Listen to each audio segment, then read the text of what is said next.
అమరావతిలో కలెక్టర్లతో సీఎం చంద్రబాబు సమావేశం ముగిసింది. తొలి రోజు 11 గంటల పాటు సమావేశం సాగింది. రాయలసీమ జిల్లాల అభివృద్ధిపై చంద్రబాబు కీలక సూచనలు చేశారు. జోన్ 5లోని సత్యసాయి, నంద్యాల, అనంతపురం జిల్లాల్లో హార్టికల్చర్, లైవ్ స్టాక్ రంగాలను అభివృద్ధి చేయాలని అధికారులకు సూచించారు. టెంపుల్ టూరిజానికి కూడా అవకాశం ఉందని, రాయలసీమ స్టీల్ ప్లాంట్ పనులు సకాలంలో పూర్తి చేయాలి అని తెలిపారు. అనంతపురం, హిందూపురం, కర్నూలును ఇండస్ట్రియల్ జోన్గా అభివృద్ధి చేయాలి వెల్లడించారు. రేపు జిల్లాల ప్రగతి, భవిష్యత్తు ప్రణాళికపై సీఎంకు కలెక్టర్లు ప్రెజెంటేషన్ ఇవ్వనున్నారు. P4 విధానం అమలు కోసం స్వర్ణాంధ్ర కమిటీకి ఒక ప్రత్యేక పోర్టల్ ఏర్పాటు చేసినట్లు సీఎం చంద్రబాబు తెలిపారు.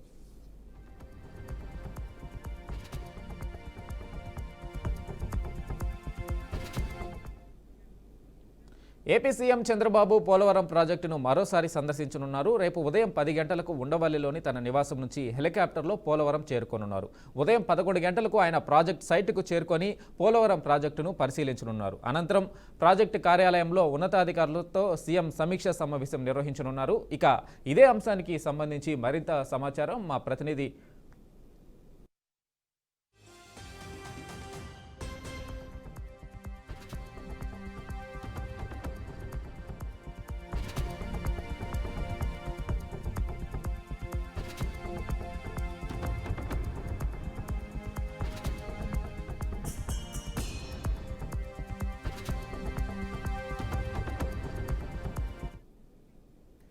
జపాన్ రాయబారి కేయిచో ఓనో నేతృత్వంలోని ప్రతినిధి బృందంతో సీఎం చంద్రబాబు నేడు భేటీ అయ్యారు. అమరావతిలోని ఏపీ సచివాలయంలో జరిగిన భేటీలో పలు అంశాలపై చర్చించారు. ఏపీలో పెట్టుబడుల అవకాశాలపై చంద్రబాబు జపాన్ బృందానికి వివరించారు. దీనిపై ఆ బృందం సానుకూలంగా స్పందించినట్లు చంద్రబాబు తన ఎక్స్ వేదికగా వెల్లడించారు.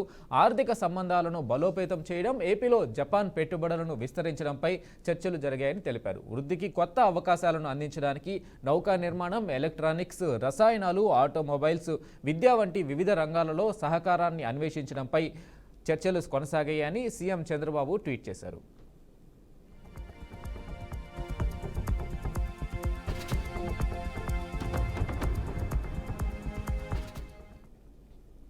కూటమి ప్రభుత్వంలో డిప్యూటీ సీఎం హోదాతో పాటు కీలక శాఖలను సొంతం చేసుకున్న జనసేన అధినేత పవన్ కళ్యాణ్ తన శాఖల పరిధిలో కీలక సంస్కరణలపై దృష్టి పెడుతూనే మరోవైపు తను అసెంబ్లీలో అడుగుపెట్టేలా ఆశీర్వదించిన పిఠాపురం నియోజకవర్గంపై కూడా ప్రత్యేకంగా ఫోకస్ చేశారు. ఇక పిఠాపురం అభివృద్ధిలో మరో ముందడుగు పడింది. రోడ్డు ఓవర్ బ్రిడ్జి నిర్మాణానికి అనుమతులు వచ్చాయి. దీనిపై స్పందించిన డిప్యూటీ సీఎం పవన్ కళ్యాణ్ సంతోషాన్ని వ్యక్తం చేశారు.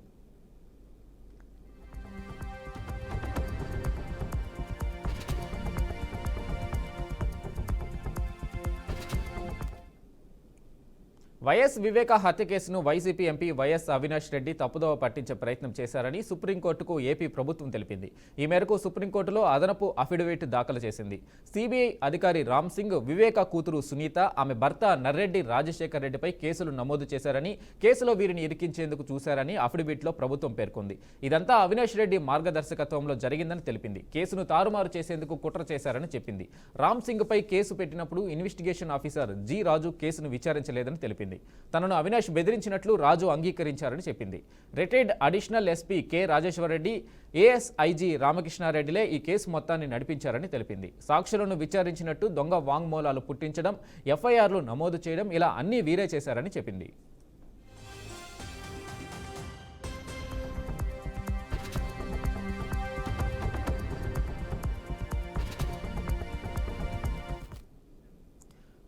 ప్రతి పేద ఆడబిడ్డకు ఏడాదికి 3 ఉచిత గ్యాస్ సిలిండర్లు ఇస్తామన్న హామీని కూటమి ప్రభుత్వం నిలబెట్టుకుందని, దీపం 2 పథకంతో తొలి ఉచిత గ్యాస్ సిలిండర్ పొందేందుకు ఈ నెలాఖరు వరకే గడువు ఉందని ఆహార, పౌర సరఫరాల మరియు వినియోగదారుల వ్యవహారాల శాఖ మంత్రి నాదెండ్ల మనోహర్ పేర్కొన్నారు. ఇప్పటి వరకు పొందని వారు వెంటనే బుక్ చేసుకోవాలన్నారు. కాగా ఇప్పటి వరకు 98 లక్షల మంది తొలి ఉచిత సిలిండర్ వినియోగించుకున్నారని ఈ సందర్భంగా మంత్రి నాదెండ్ల తెలిపారు.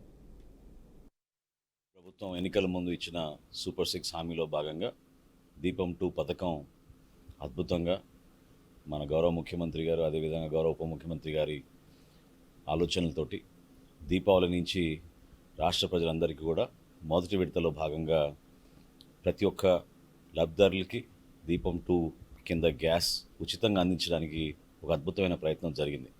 ఇప్పటి వరకు సుమారు 98 లక్షల మంది వినియోగదారులు దీన్ని ఉపయోగించుకున్నారు.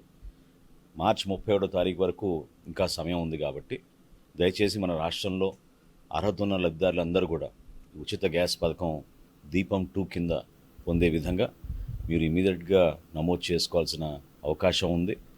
మరి ఏప్రిల్ 1 నుంచి కొత్తగా మళ్ళీ 3 గ్యాస్ సిలిండర్లు ఇవ్వబోతున్నాం కాబట్టి ఆ కార్యక్రమం ప్రారంభం అవ్వకుండా ముందు ఈ కార్యక్రమంలో మొదటి విడతలో భాగంగా ఉన్న ఒక ఉచిత గ్యాస్ సిలిండర్ని ముందుగా మీరు మార్చి 31వ తారీఖు లోపు తీసుకోవాల్సిన అవసరం ఖచ్చితంగా ప్రతి ఒక్కరికి ఉందని ఈ సందర్భంగా గుర్తు చేస్తూ దయచేసి ఇమీడియట్గా మీరు నమోదు చేసుకుని మార్చి 31వ తారీఖు కల్లా మీరు గ్యాస్ బుకింగ్ చేసుకోమని మరొక్కసారి రాష్ట్ర ప్రభుత్వం.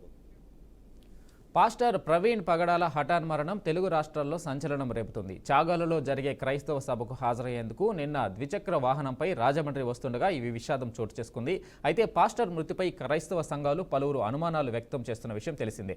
ఇప్పటికే ఏపీ సీఎం చంద్రబాబు కూడా ఈ ఘటనపై స్పందించారు. తాజాగా ఏపీ హోంమంత్రి వంగలపూడి అనిత పాస్టర్ ప్రవీణ్ పగడాల మృతిపై స్పందించారు. పాస్టర్ మరణంపై సమగ్ర విచారణకు ఆదేశించారు. తూర్పుగోదావరి జిల్లా ఎస్పీ డి నరసింహ కిషోర్కు ఫోన్ చేసి ఆరా తీశారు. పాస్టర్ ప్రవీణ్ ప్రమాదం జరిగిన సమీపంలోని సీసీటీవీ ఫుటేజ్లు పరిశీలించాలని అధికారులకు హోంమంత్రి అనిత సూచించారు. క్రైస్తవ సంఘాలు కోరిన మేరకు పోస్టుమార్టం వీడియో రికార్డింగ్ చేసినట్లు తెలిపిన ఎస్పీ తెలిపారు.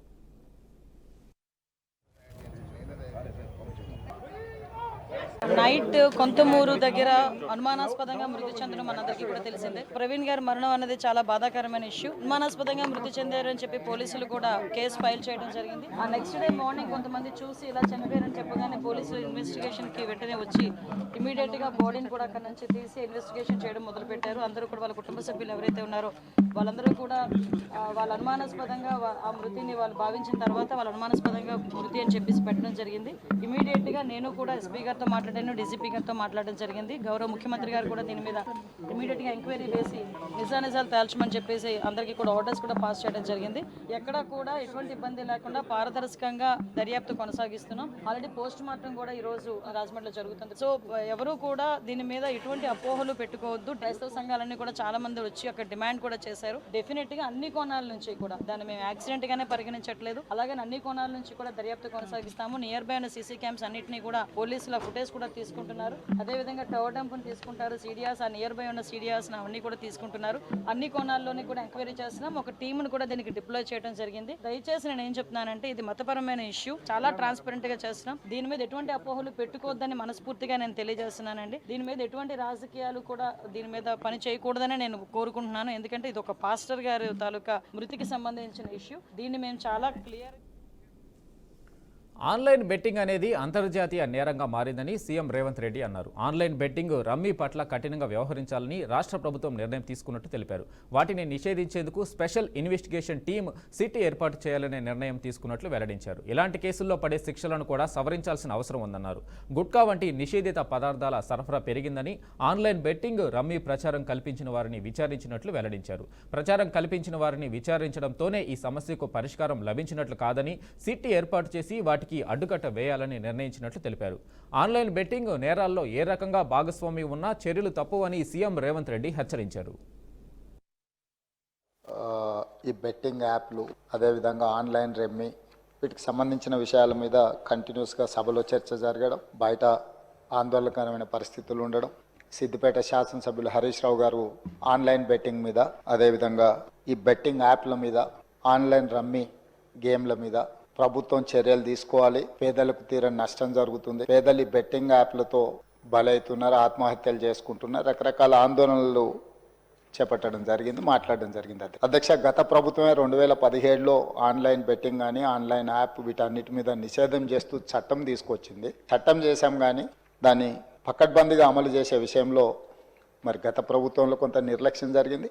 ఈ మధ్యకాలంలో అది చాలా వేగంగా తెలంగాణ రాష్ట్రంలో దుర్వినియోగం జరుగుతుంది. అందుకే అధ్యక్ష, తమరి ద్వారా ఇది పక్క రాష్ట్రాలు, దేశము, ఇతర దేశాలు ఈ నేరం ఒక రకంగా అంతర్జాతీయ స్థాయిలో, రాష్ట్ర స్థాయి నుంచి మొదలు పెడితే అంతర్జాతీయ స్థాయి వరకు వివిధ రకాల సంస్థలు, వ్యక్తులు, రకరకాల దేశాలకు సంబంధించిన నేరగాళ్ళు అందరూ కూడా ఇందులో పాల్గొంటున్నారు. ఇది ఏదో టెంపరీగా ఒక పోలీస్ స్టేషన్లోనో లేకపోతే ఒక పరిధిలో మనం విచారణ చేస్తే దీనికి ఈ సమస్యకు సమూలమైన పరిష్కారం కనుగొనే పరిస్థితి లేదు. కాబట్టి ఈ ఆన్లైన్ బెట్టింగ్ కానీ, ఆన్లైన్ ఈ యాప్లు కానీ, లేకపోతే ఆన్లైన్ రమ్మీ లాంటి గేములు, డిజిటల్లీ ఈ గేమింగ్ ఏదైతే జరుగుతుందో, ప్రధానంగా బెట్టింగ్ ఏదైతే జరుగుతుందో, దీని పట్ల రాష్ట్ర ప్రభుత్వము అప్రమత్తంగా ఉండాలి, కఠినంగా వ్యవహరించాలని నిర్ణయం తీసుకున్నది. తెలంగాణ అసెంబ్లీ సమావేశాల్లో సీఎం రేవంత్ రెడ్డి ప్రసంగించారు. శాంతి భద్రతలపై ప్రతిపక్షం దుష్ప్రచారం చేస్తుందని, రాష్ట్రానికి పెట్టుబడులు రాకుండా అడ్డుకోవాలని కుట్ర చేస్తున్నారని మండిపడ్డారు. గత ప్రభుత్వ హయాంలో దిశ ఘటన జరిగిందని, వామనరావు దంపతులను నడి రోడ్డుపైన నరికి చంపారని, అప్పుడు బీఆర్ఎస్ ప్రభుత్వం పట్టించుకోలేదని పేర్కొన్నారు. జూబ్లీహిల్స్ అత్యాచారం కేసులో బీఆర్ఎస్ నేత కుమారుడు ఉన్నా చర్యలు తీసుకోలేదని, కానీ ఎంఎంటీఎస్ ఘటనపై మేము వెంటనే స్పందించామని సీఎం అన్నారు. రాష్ట్రాన్ని వ్యసనాలకు దూరంగా ఉంచడమే తమ ప్రభుత్వ లక్ష్యమన్నారు. ప్రభుత్వాలు వ్యవహరించిన తీరు అత్యంత కీలకం, అత్యంత ప్రాధాన్యతతో కూడుకున్నది అధ్యక్ష. అందుకే మొన్న రైల్లో జరిగిన సంఘటన పట్ల కానీ అది రైల్వే పోలీసుల పరిధిలో ఉన్నా కూడా మేము తక్షణమే చర్యలు తీసుకోవడానికి అన్ని రకాలుగా పోలీసులను అప్రమత్తం చేసినాం. ఏ చిన్న సంఘటన జరిగినా రాష్ట్ర ప్రభుత్వం అప్రమత్తంగా ఉంటుంది. ఆనాడు ఔటర్ రింగ్ రోడ్ దగ్గర వెటర్నరీ డాక్టర్ను మీకు తెలుసు అధ్యక్ష, సాయంత్రం పూట అక్కడ ఉన్న డాక్టర్ని ఆ రోజు జరిగిన పరిస్థితులు, జరిగిన తర్వాత పరిణామాలు మనం అందరం చూసినాం. అదేవిధంగా అధ్యక్ష, న్యాయవాదులు వామనరావు గారు దంపతులు స్పష్టంగా కోర్టుకు వెళ్ళి మమ్మల్ని చంపుతారు, మమ్మల్ని చంపే ప్రక్రియలో ప్రభుత్వంలో ఉన్నవాళ్ళు, ప్రభుత్వానికి సంబంధించిన వాళ్ళే మమ్మల్ని చంపడానికి ప్రయత్నం చేస్తున్నారు, మాకు సెక్యూరిటీ ఇవ్వాలి అని చెప్పి హైకోర్టులో పిటిషన్ వేయడమే కాకుండా అక్కడ కోర్టులో కూడా వాదించి వస్తుంటే నడి బజార్లో నరికి చంపినారు అధ్యక్ష. నడి బజార్లో న్యాయవాదులను, హైకోర్టు న్యాయవాదులను నాడు నరికి చంపితే ఈనాటికి ఆ చంపిన వాళ్ళ మీద రకరకాలుగా ఆ రోజు కేసులో ఉన్న వాళ్ళని తప్పించి ఈరోజు సుప్రీంకోర్టులో రాష్ట్ర ప్రభుత్వం సిబిఐ విచారణకు వాళ్ళు కేసు వేస్తే ఈరోజు సిబిఐ విచారణ. తెలంగాణ శాసనసభలో బీఆర్ఎస్ ఎమ్మెల్యే కేటీఆర్ చేసిన వ్యాఖ్యలతో గందరగోళ వాతావరణం చోటు చేసుకుంది. పనులు కావాలంటే కాంగ్రెస్ నేతలు 30% కమిషన్లు తీసుకుంటున్నారనే ప్రచారం జరుగుతుందని అన్నారు. సచివాలయంలోనూ 20% కమిషన్ల పేరుతో చెలరేగిపోతున్నారని కేటీఆర్ ఆరోపించారు. ఆ తర్వాత బీఆర్ఎస్ సభ్యులు సభ నుంచి వాకౌట్ చేశారు. ఎమ్మెల్యేల ప్రవేశ ద్వారం వద్ద వారు నిరసనకు దిగారు. 20 నుంచి 30% ప్రభుత్వం అంటూ నినాదాలు చేశారు. The beauty of discussion in assembly, sir, is discussion, debate, dissent. Sir, opposition anedi maaku we will have our say. The government will have its way. That is the essence of democracy. దయచేసి నేను వారిని మిమ్మల్ని కూడా కోరేది sir, మంత్రులకి సంయమనం ఉండాలి, restraint ఉండాల్సింది treasury బెంచెస్కి. Opposition సహజంగానే మేము ప్రభుత్వం చేయని పనులు, ఇస్తానని చెప్పిన మాటలు, హామీలు మేము దయచేసి ప్రకాష్ రెడ్డి గారు, స్పీకర్ గారు ఒకటే రిక్వెస్ట్, మంత్రులకి మీరు దయచేసి చెప్పండి. ఇప్పుడు మేము కూడా ప్రొవోక్ చేయాలనుకుంటే మేము కూడా మాట్లాడచ్చు సార్. మేము కూడా చెప్పొచ్చు 30% కమిషన్ అని వాళ్ళ ఎమ్మెల్యేలు అంటున్నారు, 20% కమిషన్ అని. అసెంబ్లీలో కేటీఆర్ వ్యాఖ్యలపై దుమారం రేగింది. ఏం పనులు కావాలన్నా 30% కమిషన్లు కాంగ్రెస్ నేతలు తీసుకుంటున్నారని ప్రచారం జరుగుతుందని కేటీఆర్ చేసిన వ్యాఖ్యలపై కాంగ్రెస్ మండిపడింది. కమిషన్లు తీసుకునేదే పనులు చేయడం లేదని కేటీఆర్ ఆరోపించారు. కేటీఆర్ వ్యాఖ్యలు అధికార కాంగ్రెస్ బీఆర్ఎస్ మధ్య మాటల మంటలు రాజేశాయి. కేటీఆర్ వ్యాఖ్యలపై డిప్యూటీ సీఎం బట్టి విక్రమార్క మండిపడ్డారు. 30% కమిషన్లు తీసుకుంటున్నట్లు నిరూపించాలని, నిరూపించలేకపోతే సభకు క్షమాపణ చెప్పాలని బట్టి డిమాండ్ చేశారు. కేటీఆర్ వ్యాఖ్యలను రికార్డుల నుంచి తొలగిస్తామని స్పీకర్ స్పష్టం చేశారు.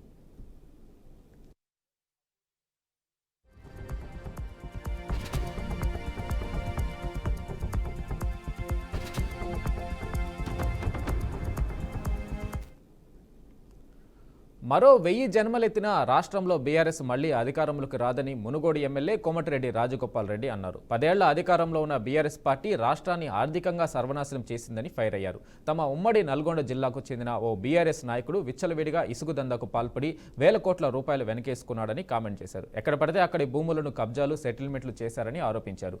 రాష్ట్రంలో కాంగ్రెస్ పార్టీ అధికారంలోకి వచ్చాక ప్రజలు ప్రశాంతంగా జీవిస్తున్నారని అన్నారు. 15 నెలల నుంచి ప్రశాంతంగా పండుకుండ్రు, లేకపోతే నిన్నటిదాకా ఒక లెక్క, రేపటి నుంచి ఇంకో లెక్క ఉంటుంది. మీరు గుర్తుపెట్టుకోండి. మీరు చూడండి, మీరు అంటుండ్రు, సరే మీరు అనండి అధ్యక్ష. ఏదేమైనా నేను రాజకీయాల దగ్గర పోరాడుకోలే.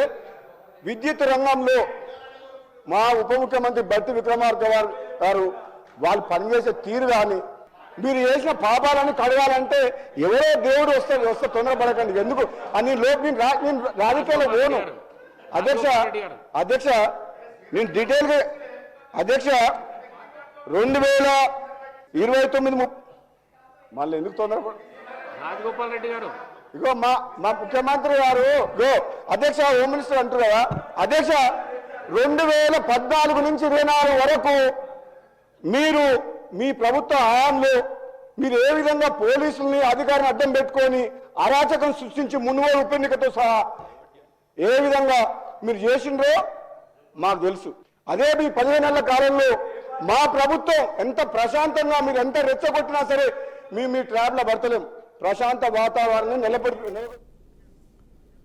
భద్రాచలంలో ఘోర ప్రమాదం జరిగింది. నిర్మాణంలో ఉన్న 6 అంతస్తుల భవనం ఒక్కసారిగా నేలమట్టమైంది. శిథిలాల కింద పలువురు చిక్కుకుపోయారు. 2 చనిపోయినట్లుగా తెలిసింది. మరికొంతమందికి తీవ్ర గాయాలయ్యాయి. వెంటనే రెస్క్యూ అండ్ పోలీసు బృందాలు అక్కడికి చేరుకుని సహాయక చర్యలు చేపట్టారు. అయితే అనుమతులు లేకుండా భవన నిర్మాణం చేపట్టినట్టు తెలుస్తుంది. ఈ బిల్డింగ్ కట్టేటప్పుడు నేను పురం ప్రదీప్ అన్న మేము గొడవ చేస్తాం. పీఠం పేరుతో ఓ అర్చకుడు మఠం నిర్మించాలని భావించాడు. అత్యాశకు పోయి నాసిరకం నిర్మాణం చేయడంతో ఈ దుర్ఘటన చోటు చేసుకుంది. ఓ పాత భవనంపై మరో 4 అంతస్తులు కొత్త భవనాన్ని నిర్మిస్తున్నారు. అమ్మవారి పేరుతో ఓ అర్చకుడు చేస్తున్న వ్యవహారాన్ని గతేడాది పంచాయతీ సిబ్బంది అడ్డుకున్నారు. అనుమతులు లేకుండా ఎలా నిర్మిస్తారని ప్రశ్నించడంతో అప్పటి నుంచి నిర్మాణం నిలిచిపోయింది. ఆ సమయంలో పంచాయతీ సిబ్బందితో సదరు వ్యక్తి దురుసుగా ప్రవర్తించినట్టు తెలుస్తుంది.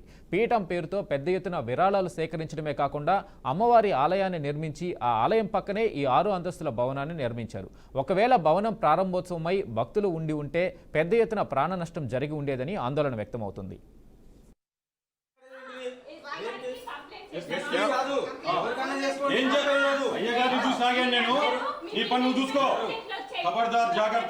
సార్ ఏంటి సార్ ఇది బెదిరింపులు?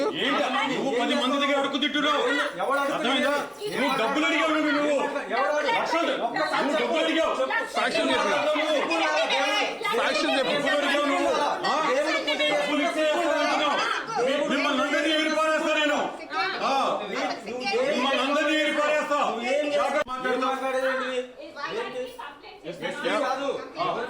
ఏం చేయలేదు. అయ్యగారిని చూసి ఆగాను నేను. ఈ పని నువ్వు చూసుకో. ఖబర్దార్, జాగ్రత్త. సార్ ఏంటి సార్ ఇది బెదిరింపులు? నువ్వు 10 మంది దగ్గర అడుగు తిట్టున్నావు. అర్థమైందా? నువ్వు డబ్బులు అడిగావు. నువ్వు డబ్బులు అడిగావు. సాక్ష్యం చెప్పు. సాక్ష్యం చెప్పు. మిమ్మల్ని అందరినీ ఎగిరిపారేస్తా. నేను మిమ్మల్ని అందరినీ ఎగిరిపారేస్తా. చూపిస్తా. నువ్వు మీ నాన్న మీ తాత ముత్తాతలు రావాలి. మీ తాత ముత్తాతలు తెలంగాణ రేషన్ కార్డుదారులకు అదిరిపోయే శుభవార్త చెప్పారు పౌర సరఫరాల శాఖ మంత్రి ఉత్తమ్ కుమార్ రెడ్డి. బియ్యంతో పాటు నిత్యావసర సరుకులు ఇకపైన పూర్తి స్థాయిలో అందిస్తామని అసెంబ్లీ వేదికగా ప్రకటించారు. చౌకధరల దుకాణాల్లో ఇక నుంచి రేషన్ బియ్యంతో పాటు నిత్యావసర సరుకులు పంపిణీ చేస్తామని వివరించారు. తెలంగాణ రేషన్ కార్డుదారులకు సన్న బియ్యం కూడా పంపిణీ చేయబోతున్నట్లు వెల్లడించారు.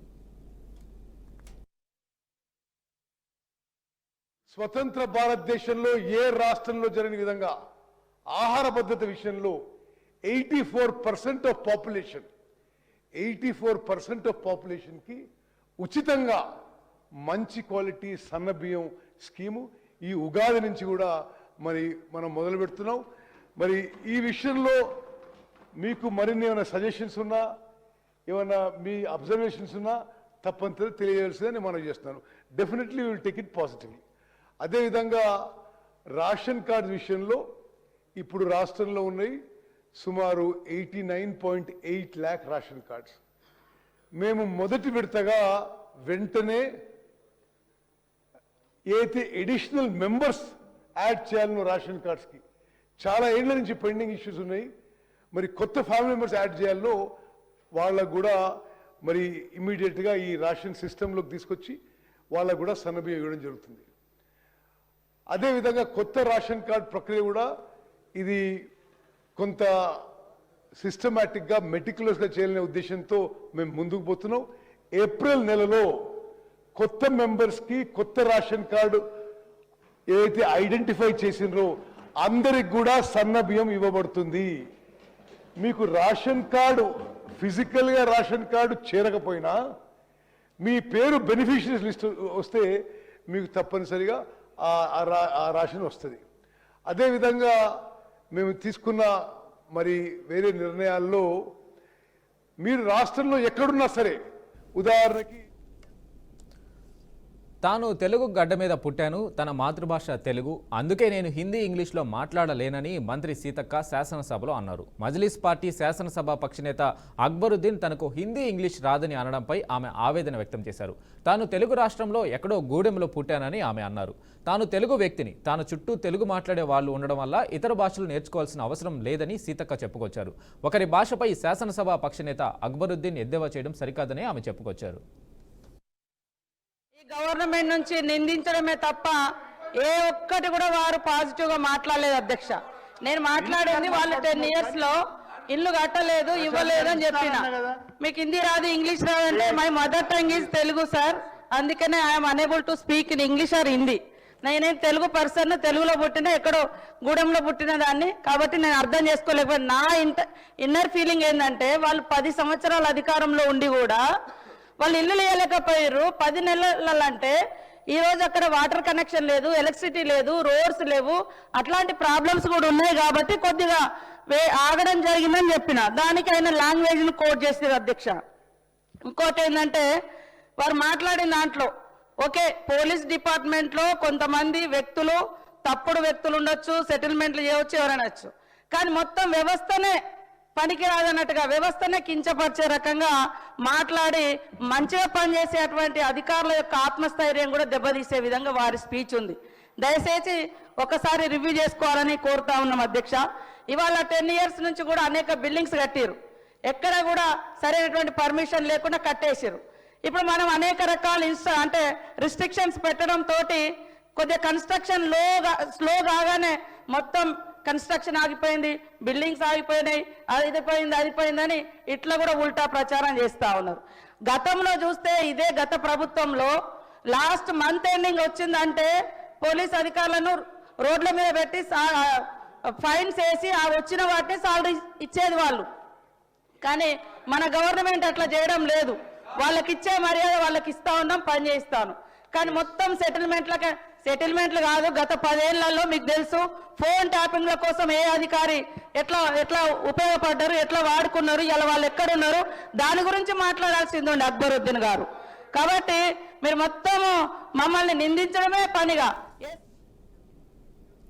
తెలంగాణ అసెంబ్లీ సమావేశాల్లో భాగంగా మంత్రి ఉత్తమ్ కుమార్ రెడ్డి ఎస్ఎల్బీసీలో కొనసాగుతున్న రెస్క్యూ ఆపరేషన్పై కీలక ప్రకటన చేశారు. ఇప్పటి వరకు 2 మృతదేహాలను వెలికి తీశామని ప్రకటించారు. మిగతా డెడ్ బాడీస్ బయటకు తీసేందుకు 34వ రోజు సహాయక చర్యలు కొనసాగుతున్నాయని సభ దృష్టికి తీసుకొచ్చారు. ఇదే విషయంపై సీఎం రేవంత్ రెడ్డి ఇప్పటికే సమీక్ష నిర్వహించారని, మృతదేహాలను తొందరగా బయటకు తీసుకురావాలని అధికారులకు ఆదేశించినట్లు మంత్రి తెలిపారు.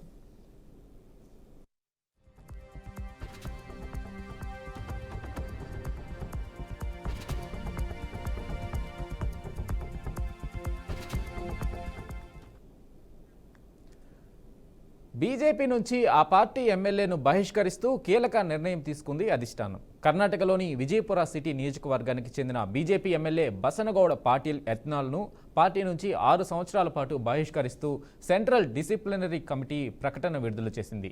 ఎత్నాల్ పదే పార్టీ క్రమశిక్షణను ఉల్లంఘించడం, రాష్ట్ర స్థాయి నాయకత్వంపై విమర్శలు చేయడం కారణాలుగా తెలుస్తున్నాయి.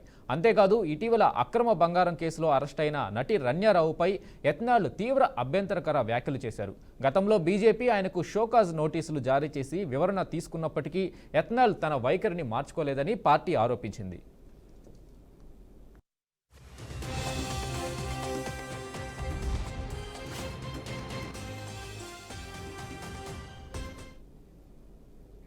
ఢిల్లీ సీఎం రేఖా గుప్తా కాన్వాయ్కు పశువులు అడ్డుగా వచ్చాయి. అకస్మాత్తుగా ఆవుల మంద రోడ్డుపైకి రావడంతో సీఎం కాన్వాయ్కు త్రుటిలో ప్రమాదం తప్పింది. గమనించిన వాహనాల డ్రైవర్లు అప్రమత్తమయ్యారు. అత్యవసరంగా బ్రేకులు వేసి సీఎం కాన్వాయ్ని నిలిపివేశారు. సీఎం కాన్వాయ్ హైదర్పూర్ ఫ్లైఓవర్పై వెళ్తుండగా పశువులు అడ్డుగా వచ్చాయి. దీంతో సీఎం కాన్వాయ్ అత్యవసరంగా ఆగిపోయింది. రేఖా గుప్తా తన వాహనం నుంచి కిందకి దిగారు. కాన్వాయ్కు అడ్డుగా వచ్చిన ఆవులను పరిశీలించారు. అధికారులతో కలిసి ఫ్లైఓవర్పై కొంత దూరం నడిచారు. రోడ్డుపైకి పశువులు రాకుండా చర్యలు తీసుకోవాలని అధికారులను ఆదేశించారు. ఆ తర్వాత తన నియోజకవర్గం పరిధిలోని ప్రాంతాలను ఆమె సందర్శించారు. పలు వార్డులను పరిశీలించారు. సమస్యల గురించి ప్రజలను అడిగి తెలుసుకున్నారు.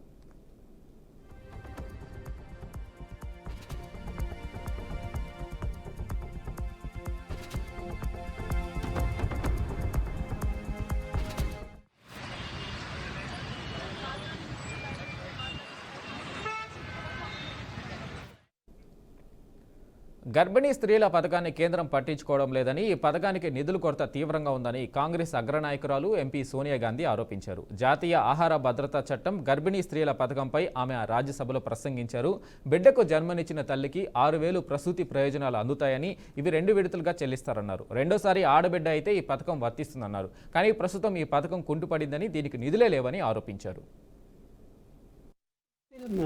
Of maternity entitlements under National Food Security Act 2013 and Pradhan Mantri Matru Vandana Yojana.